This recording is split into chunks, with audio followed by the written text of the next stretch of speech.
Vamos a darle la bienvenida a nuestra invitada del día de hoy, la licenciada Jennifer Meléndez. Ella es abogada, experta en temas migratorios de los Estados Unidos. ¿Qué tal? Encantada, ¿cómo le va? Muy buenos días, muchísimas gracias por la invitación del día de hoy. Bien, gracias licenciada por acompañarnos aquí en Síntesis y qué bueno que podemos, dentro de todo este contexto de temas nacionales que hay, que uno quiere aportar algunas informaciones que tal vez sean de interés para los dominicanos, sobre todo esa comunidad dominicana tan importante que vive, en su caso, en los Estados Unidos y que aporta tanto a nuestro país, tanto porque son nuestros familiares que viven allá y tanto que aportan directamente a nuestra economía, que el caso de las remesas es muy importante para todos nosotros. Licenciada,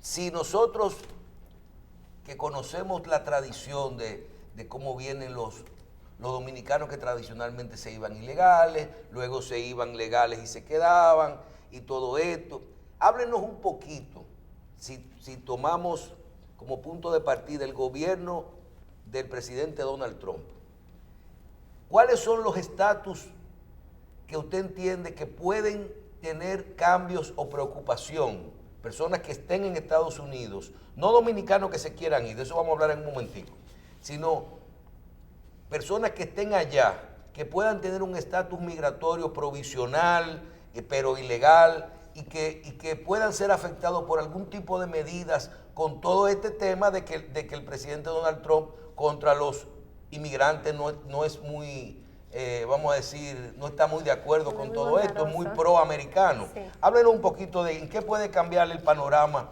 a todos esos dominicanos que tienen algún estatus diferente en Estados Unidos. Ok, mira, realmente no existe un estatus provisional, o existe indocumentados o personas pendientes de estado o una persona con un estatus de residencia o ciudadanía.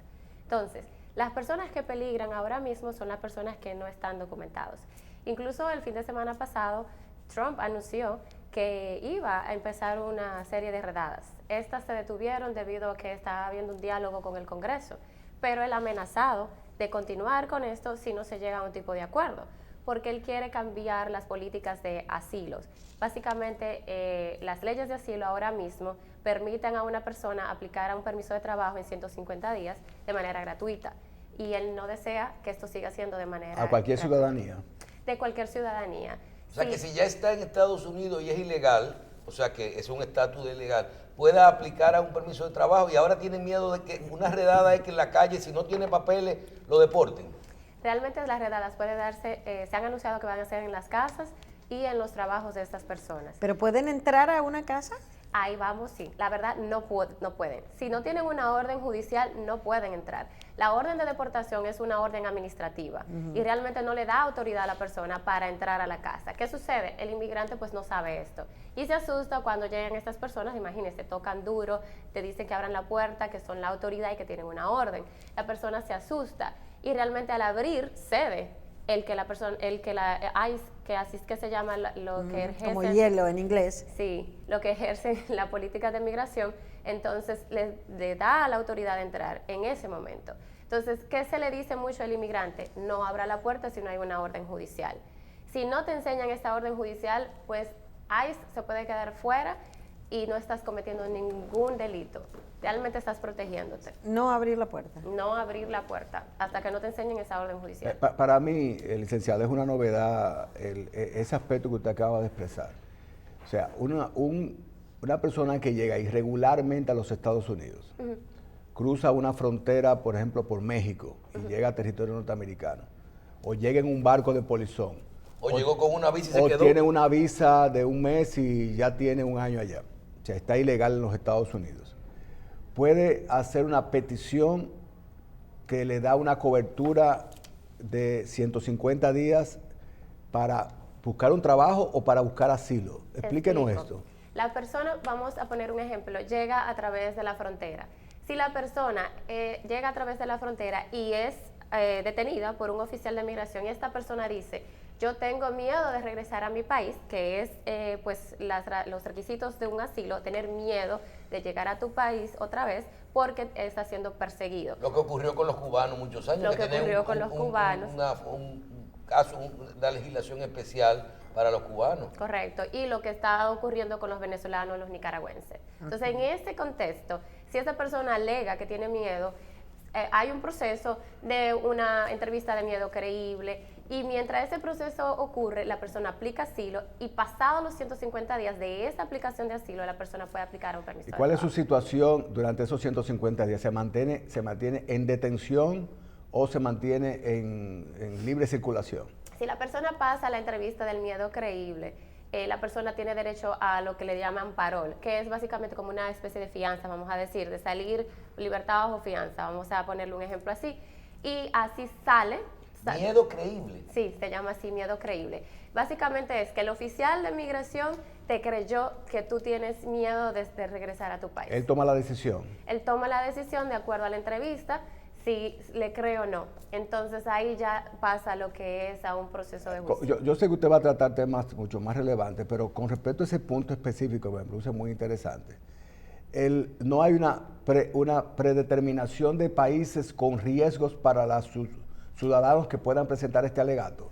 Mire, realmente, obviamente, la parte de Homeland Security, que de seguridad nacional de los Estados Unidos, que tiene que ver mucho como serían los fiscales en materia de migración, sí tienen políticas internas. En muchas ocasiones hay países que por políticas internas es más difícil obtener un asilo. Te puedo dar como ejemplo Nicaragua. Las mujeres víctimas de violencia doméstica duraron muchos años que era difícil de obtener un asilo en base a violencia doméstica, debido a las investigaciones que ellos hacían de manera interna. Pero no es una cuestión como que yo te puedo decir, ellos tienen este listado de países, pues son ya regulaciones internas que tienen ellos. Claro. Doctora, nos están escribiendo, nos preguntan si que usted es dominicana, de origen dominicano, Correcto. pero usted ejerce en los Estados Unidos derecho migratorio. Correcto. Que si usted sabe que independientemente de que este es un programa que se produce de la República Dominicana, hay muchos ciudadanos venezolanos en República Dominicana y con un estatus hacia los Estados Unidos, porque hay una gran ciudadanos que se han ido venezolanos a Estados Unidos. Que si hay algún estatus especial para los venezolanos que se van con visa tradicionalmente, pero y que tienen el problema del asilo por la condición que está allá, pero hay una guerra fuerte con el tema de Trump y Venezuela. Que si ustedes trabajan este tipo de derechos también allá y si hay concesiones especiales o tratos especiales para los ciudadanos venezolanos en este momento en los Estados Unidos. Mira, me imagino que esta pregunta va encaminada al tema de lo que se llama TPS, que es un estatus de protección temporal. Eso se ha discutido bastante, pero no se le ha otorgado a Venezuela. Entonces, ¿qué es eso? Porque hay que entender qué es esto. Esto es que le otorga a las personas que ya se encuentran al momento de que se decida o no dar esa protección, a darle protección a esas personas. Es decir, un venezolano que se encuentra en República Dominicana, se aprueba el TPS, no va a beneficiarse. ¿Por qué? Porque tenía que estar presente en los Estados Unidos antes de que se aprobara ese TPS. Entonces, no es que vamos a aprobar el TPS y ya los venezolanos van a poder emigrar a los Estados Unidos. Solamente los que se encontraban en ese momento se beneficiarían de esa protección. Licenciada, usted utiliza varias expresiones como política de cielo abierto, el miedo creíble, inmigrante, inmigrante. ¿Cuál es la diferencia que existe entre inmigrante, emigrante o migrante? Migrante es la palabra general, una persona que, puede tanto inmigrar, entrar a un lugar como salir de un territorio. La persona que emigra es la que se va. Por ejemplo, el dominicano, al salir de República Dominicana, emigra hacia los Estados Unidos. Al momento que llega a los Estados Unidos, está inmigrando porque está introduciéndose a un territorio nuevo. Básicamente esas son las diferencias. Pero uno habla del migrante de manera genérica porque el migrante es tanto que migra como inmigra. La política de cielo abierto, ¿en qué consiste? Yo con una visa puedo beneficiarme de esa política de cielo abierto, una visa B1, B2. Mire, la política, básicamente esto tiene que ver con que una persona pues tiene la libertad de transportarse. Eso es lo que en general es el derecho, pero existe también lo que es la soberanía. No es que a todo el mundo se le va a otorgar una visa B1, B2, existen una serie de requisitos, pero existe la libertad de transporte, la libertad de tránsito. Yo como persona tengo la libertad de ir y llegar a los Estados Unidos, pero también Estados Unidos es un estado soberano. Básicamente esto tenía mucho que ver en la época de los cubanos, pero ya no es una política que estamos hablando de que todo individuo va a ser beneficiado si existe una problemática en un país. Y recalcando, por ejemplo, el asunto de Venezuela, Nicaragua, no es que exista una crisis en el país y por eso todo el mundo va a ser beneficiado de asilo. Es que ciertamente esta persona califique con los requisitos de asilo. ¿Cuáles son?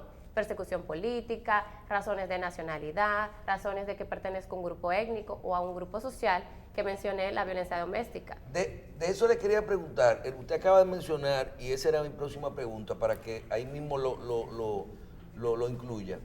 La diferencia entre los diferentes tipos de condición o de asilo y el asilo político específicamente, que se está dando mucho en el caso de los venezolanos, porque hay una guerra completa, inclusive retenciones de recursos, tendencias marcadas entre lo que son los políticos, vamos a decir, calificados para los Estados Unidos o no, porque los que están en el gobierno ellos no los reconocen, entonces los otros pueden tener una calificación. El tema del asilo político, ¿cómo está pesando en este momento? Mira, realmente ya es muy difícil para un venezolano obtener un asilo político porque la migración es sumamente masiva, vamos a decir, se ponen en alerta las autoridades de migración porque ya es mucha la aplicación y realmente se han duplicado las aplicaciones de asilo y honestamente las personas que en principio estaban siendo perseguidas, su mayoría migraron. Entonces se ponen en alerta. ¿Qué toman en cuenta? Cuando una persona está pidiendo un asilo político, se supone que es producto de esa creencia política, de su opinión política. Entonces, no es simplemente yo participé en 2 o 3 protestas y por eso estoy siendo perseguida. Porque cuando uno participa en una protesta, ponemos el ejemplo de lo que está ocurriendo en el Senado, no necesariamente es una persecución política, sino que se está intentando calmar las masas. Entonces, no es que yo estoy siendo atacada por mi punto de vista, sino porque me ordenaron a calmar esas masas. Entonces, ¿qué sucede en una entrevista de asilo? Le preguntan mucho a la persona sobre su postura política. Si una persona no tiene conocimiento de los partidos venezolanos, que lo más común es Acción Democrática y uno derivado de los y demás. Entonces, tiene que saberse la creencia de ese partido Acción Democrática. Si una persona no es capaz de responder eso, entonces evidentemente no es una persona que tiene una creencia política. Bueno, pero si la persona se puede preparar también para la respuesta. Si está emigrando irregularmente, se prepara y se conoce, se aprende los estatutos completos del alineamiento político que les resulte simpático a los Estados Unidos, simple y llanamente. O sea, esa trampa es fácilmente de darse. Yo quiero hacer una pregunta más profana, en el siguiente sentido. O sea, si una persona tiene en los Estados Unidos una casa, o sea, yo soy dominicano y compro una casa en Orlando, ¿verdad? Pero además tengo una cuenta en un banco norteamericano. O sea, yo tengo invertido mi dinero en los Estados Unidos en un banco, porque el dinero no me lo guardan en la bóveda, ellos hacen uso de mi dinero. Y además tengo una casa allá. No me da eso derecho a solicitar una residencia, porque visado yo tengo, por ejemplo, y si no es el caso, pero si compro una casa y además tengo una cuenta en los Estados Unidos, no tengo derecho a tener una residencia por ese motivo como inversionista. La respuesta es no, no tiene derecho. Sí tocó el tema de inversionista. República Dominicana realmente no califica para la visa de inversionista per se, pero no le voy a decir uno así tan rotundo. Si uno tiene una doble nacionalidad, puede considerar ser un inversionista. ¿Qué pasa? La compra de una casa se considera una inversión pasiva. No se considera que usted está invirtiendo para hacer un negocio. Porque no genera empleo. Exactamente. Tiene que generar empleos. Y si usted tiene una doble nacionalidad, usualmente el dominicano de doble nacionalidad es o colombiano, italiano, español, que son las más comunes. Si tiene una de estas nacionalidades, puede pensar en una visa de inversionista. Si lo que le interesa a esa persona es las propiedades, puede comprar una serie de propiedades y estamos hablando de unas 6 o 7 propiedades y que la ponga en movimiento, en alquiler.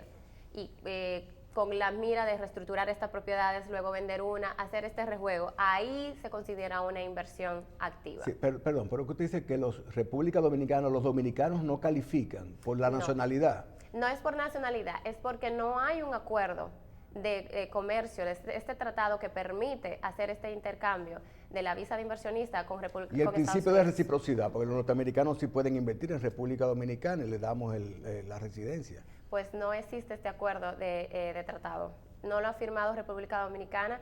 Curiosamente hay países como Honduras que sí lo tienen, pero República Dominicana, que considero que es un país que es más rico, no lo ha firmado. Pero sí hay acuerdo de inversión. La inversión, pero con Estados Unidos, no este acuerdo de tratado de la inversión de República Dominicana hacia los Estados Unidos. Yo puedo como dominicano hacer una inversión de $1 millón en un negocio activo, o sea, en una empresa. Yo quiero comprar en $2 millones una bomba de gasolina, una estación que va a tener 12 empleos y 12 trabajos, no una propiedad, una vivienda per se. Y voy a pagar impuestos y a tener una contabilidad y todo eso. Ahí sí yo califico para una residencia de trabajo. Porque ese es otro tipo de aplicación de visado. Eso se llama la EB5. La EB5 existe una categoría que directamente te puede llevar a una residencia. Y el monto es más o menos el que está diciendo. $1 millón. Sí. Hay una... Fue una coincidencia, pues somos profanos en el tema. Hay una sección de la ley que también dice que puede ser de $500,000, que son regiones donde la empleomanía es muy baja. Entonces, hay organismos regionales que se encargan justamente de encontrar estas regiones de los 500,000 de inversión. Si usted invierte $1 millón, pues sí. Y justamente todo lo que usted está mencionando, tiene que tener empleos de mínimo de 10 empleados, que empleos que sean de tiempo completo y personas que tengan documentación, dígase residentes o ciudadanos. Si estos son los requisitos que tiene esta inversión que usted hace, sí. Esta visa se llama EB5, como mencioné, y tarda alrededor de 2 años a 3 en ser aprobada esta aplicación. Licenciada, hay empresas de capital norteamericano que venden sus acciones. Si yo compro de esas acciones en el mercado, son empresas grandes, pero soy accionista de esas empresas, ¿calificaría para la regularización de un estatus? Depende en qué contexto, porque es una pregunta bien amplia. Porque si yo soy una persona ya indocumentada, no importa las acciones que yo compre, en base a empleo no voy a obtener nada. Porque en base a empleo, si yo tengo un día sin estatus, ya no califico para ningún tipo de aplicación. Si soy una persona que me encuentro fuera de los Estados Unidos, sí podría ser. Hay incluso se llama igual parol, pero es para el entrepreneur, la persona que tiene deseos de invertir. Este visado yo casi no lo menciono porque ha sido muy polémico. Trump lo ha querido eliminar, se eliminó incluso, luego se dijo está de vuelta. Entonces realmente los abogados casi ni mencionan eso porque es muy delicado venderles a un cliente debido a que está muy débil en el sistema. Entonces hay esta posibilidad de comprar a través de acciones. A través de acciones existe una especie de permiso de estar temporalmente en los Estados Unidos como inversionista.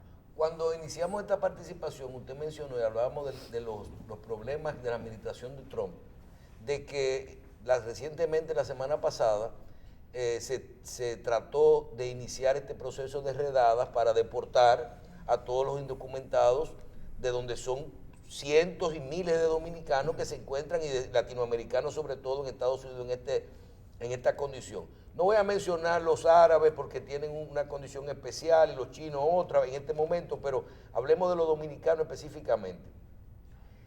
Desde su punto de vista, usted es una abogada trabajando en los Estados Unidos, sobre todo con un mercado dominicano. ¿Qué debemos de tener en cuenta? ¿Qué puede ocurrir en este momento entre las negociaciones de Trump y el Congreso? Porque eso no es un problema nuevo. Eso ocurrió ahora, la amenaza de comenzar con la redada, pero él está amenazando con iniciar esto desde que entró al poder. Sí, desde el inicio. ¿Tenemos riesgo de que ya llegó el momento de que se iniciará esto? ¿O usted tiene esperanza de que su oficina no esté tan llena la próxima semana de gente que no sepa lo que va a hacer con esto de las deportaciones? Bueno, la esperanza nunca se pierde. La esperanza nunca se pierde porque imagínense, si se pierde la esperanza, incluso uno hasta se pierde, no sabe qué va a hacer. Entonces, la esperanza no se pierde. Yo pienso igualmente que a algún acuerdo se debe de llegar, porque definitivamente los demócratas son más pro migrantes. Trump tiene mucha insistencia con porque todo tiene que ver también con la frontera, con la construcción de esta pared, de este muro. Yo entiendo que algún tipo de acuerdo se va a llegar, porque definitivamente ocurrió ya anteriormente que el gobierno se paró por un periodo de tiempo y eso ocasionó muchísimos retrasos. ¿Qué yo puedo ver, qué le puedo advertir a un dominicano? Primeramente, definitivamente, aunque las redadas ocurran o no, siguen habiendo cambios en las políticas y cada día son más fuertes. Las leyes son las mismas, pero las interpretaciones todos los días están variando. Entonces, ¿qué está ocurriendo mucho? Si yo soy indocumentado, vuelvo y digo, se llegan a tu casa, por favor no abras la puerta. Segundo, no es todo indocumentado que tiene que tener ese miedo, es el que ya tiene una orden de deportación. Hay muchos indocumentados que realmente no están en la mira de migración. Entonces hay que tener en cuenta que es la persona que tiene una orden de deportación a la cual tal vez es porque ha cometido un delito. En muchas ocasiones sí. Y eso es otra cosa, un buen punto a tocar. Si yo estoy indocumentado, por favor también tengo un comportamiento que sea de un profile bien bajo. Low profile. Exacto. No estés tratando de inmiscuirte en algún tipo de actividad política, de problemas. Peleas. Exactamente, porque evidentemente eres arrestado, no vas a tener documentación y te van a colocar en un proceso de deportación. Correcto. ¿Qué otra cosa? Cuando vayas al consulado, ten en cuenta de que ahora están bien restrictivos también con el asunto de la carga pública y tienes que tener una persona con ingresos suficientes y lo idóneo que no tenga ayudas recibidas del gobierno. Licenciada, el dominicano lo que piensa es siempre en emigrar, va a salir del país, uno por placer, por situación económica, la razón que sea, pero también piensa en que debe regularizar su estatus. ¿Qué le recomienda a usted? Y veo en la referencia que tenemos de usted, que usted tiene licencia para ejercer en Nueva York y Correcto. es abogada aquí en República Dominicana, entonces... No, en Miami. Lo que pasa es que como es una ley federal, yo puedo estar en cualquier estado. estado, pero yo pasé el bar del estado de Nueva York. Bien. Entonces, es posible que usted tenga oficinas aquí en República Dominicana y Sí. también en Nueva York. La pregunta es, si yo soy un profano en asuntos de migración y yo quiero ir a Estados Unidos, puedo tener una visa, pero yo quiero irme legal, yo quiero permanecer, no legal, sino que mi estatus sea documentado, que sea regular, que quiera residir en Estados Unidos. ¿Qué es lo que tengo que hacer? Además de tener una visa o solicitar, ¿tengo que ir al consulado? ¿O es un procedimiento previo que se hace? Mira, hay visados en base a empleo que te permiten hacer un proceso dentro de los Estados Unidos e igual, por ejemplo, existe siempre la petición familiar, que es el ámbito usualmente más conocido por el dominicano. Me pidieron. Sí, lo pidió el esposo o el papá o un hermano, pero existe... Aquí llegó una persona la semana pasada que lo pidió el ex esposo de la pareja con que está ahora, o sea... Y yo no sabía que tú podías pedir del marido anterior. El y el hijastro. hijo, él está pidiendo al hijo del otro, o sea, es una cosa...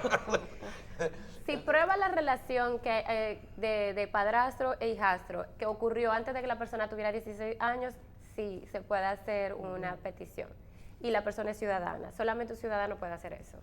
Sí se puede. Licenciada, me preguntan aquí, una persona que hicieron una petición, sus padres que viven en Estados Unidos de forma regular, con residencia, creo que uno es ciudadano, y hacen la petición de una hija que tiene 15 años, que tenía 15 años. Resulta que el proceso se ha distendido tanto, ha durado tanto, que la que tenía 15 años ahora tiene 22 años. Okay. O sea, tiene mayoría de edad. Tiene que recomenzar un proceso o simple y llanamente tienen que tener algún tipo de continuidad, ¿verdad? Hay una ley que es la protección del niño. Estoy tratando de traducirla correctamente, creo que la puedo traducir así, ley de protección al niño.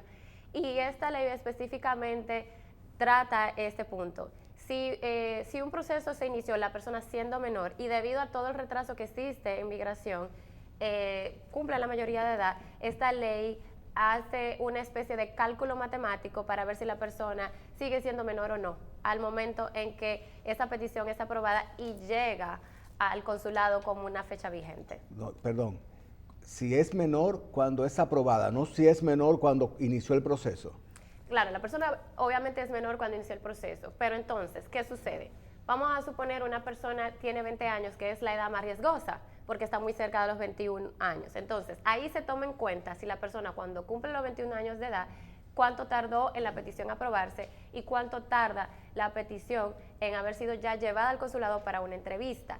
Obviamente esta persona probablemente va a ser beneficiada por la ley que le comento porque tenía 15 años. Y si tardó todo ese tiempo que usted me comenta, le van a reducir bastante años. Bien. Pero, por ejemplo, una persona de 20 está como que dicen, el borde, porque depende del tiempo. Como le digo, es un cálculo matemático. Vamos a suponer que todo se aprobó súper rápido. Probablemente esta persona sí tenía 21. ¿Qué usted aconseja? Que siempre las personas traten con un abogado experto en migración para todos los temas de visado, de residencia, no residencia, de trabajo o permanente. Siempre tiene que acudir a un profesional en los Estados Unidos. ¿Y cuán efectivo es esto? Ok, claro que le diría que sí, que tiene que consultar con un abogado, porque, a ver, existen agencias, allá se usa mucho el término de notario. ¿Qué sucede con estas personas? Esta persona puede que tú tengas la suerte de que te salga bien, como pasa en muchísimos casos, que no. ¿Por qué? Porque no hay Por una desconocimiento. documentación, exacto, no hay una documentación, esto sale de la costumbre, como esto sale de la costumbre ya yo no sé qué hacer, te quitan el dinero, te dejan de tomar las llamadas, se desentienden de ti, pierdes dinero y tiempo. Si vas con un abogado, el abogado va a estar siempre contigo. Si hay una solicitud de documentación extra, el abogado va a saber qué hacer.